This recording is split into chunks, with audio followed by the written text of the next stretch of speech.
बॉलीवुड की famous actress रेखा फिल्मों के साथ साथ अपनी पर्सनल लाइफ को लेकर भी चर्चाओं में बनी रहती हैं। उनके लाइफ में ऐसी कई बातें हुई हैं जिन्हें सोचकर आपको भी यही लगेगा कि कोई इंसान इतना कैसे झेल सकता है। फिर भी रेखा हमेशा मुस्कुराती और मौन मौजी बनकर सबसे मिलती है। रेखा खूबसूरती के साथ बेबाकी से अपनी बातें कहने के लिए भी चर्चा में रहती हैं। रेखा ने अपनी लाइफ के बारे में ओपनली ढेरों बातें की हैं, ओपनली काफी ज्यादा चीजें कही हैं।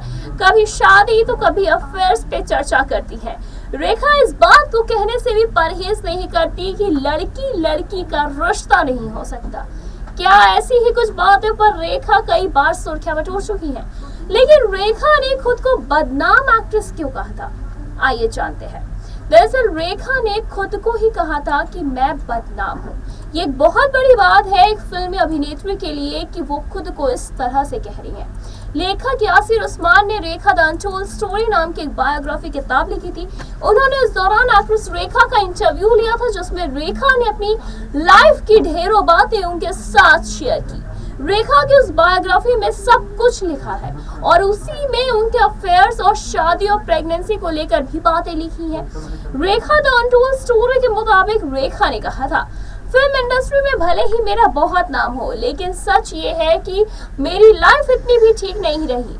मैं सिर्फ एक एक्ट्रेस नहीं हूँ, बल्कि मैं एक बदनाम एक्ट्रेस हूँ जिसका पास्ट बहुत खराब रहा है। मैंने प्यार भी किया, शादी भी की, लेकिन कभी मां नहीं बन सकी, क्योंकि ये सिर्फ एक संयोग है कि मैं अब तक प्रेग्नेंट नहीं हुई।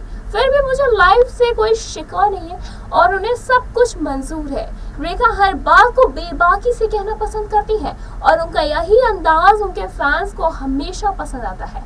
कहा जाता है कि रेखा और विनोद मेहरा की शादी के चर्चे खूब रहे हैं, लेकिन रेखा ने इस बात को कभी भी स्वीकार नहीं किया। जी हाँ, अमिताभ बच्चन के साथ भी रेखा का काफी समय तक अफेयर रहा, जिसे रेखा ने सिमी ग्रेवाल के शो में खुलकर एक्सेप्ट भी किया था। इसके अलावा रेखा पब्लिकली बिना नाम लिए अमिताभ बच्चन के लिए कुछ ना कुछ तो कह ही देती है। जी हाँ, वो काफी ज्यादा अमिताभ बच्चन से प्यार करती है और उन्होंने इस बात का खुल के इजहार भी किया है। साल 1990 में रेखा ने बिजनेसमैन मुकेश अग्रवाल से शादी भी की, लेकिन शादी के कुछ महीनों के बाद ही उनके पति की डेथ हो गई। रेखा ने उसके बाद शादी नहीं की और आज भी वो अकेले हैं। रेखा के साथ फरजाना नाम की एक मैनेजर है, जो कि सालों से उनके सुख दुख के साथ ही है और उनका ख्याल रखती आई है।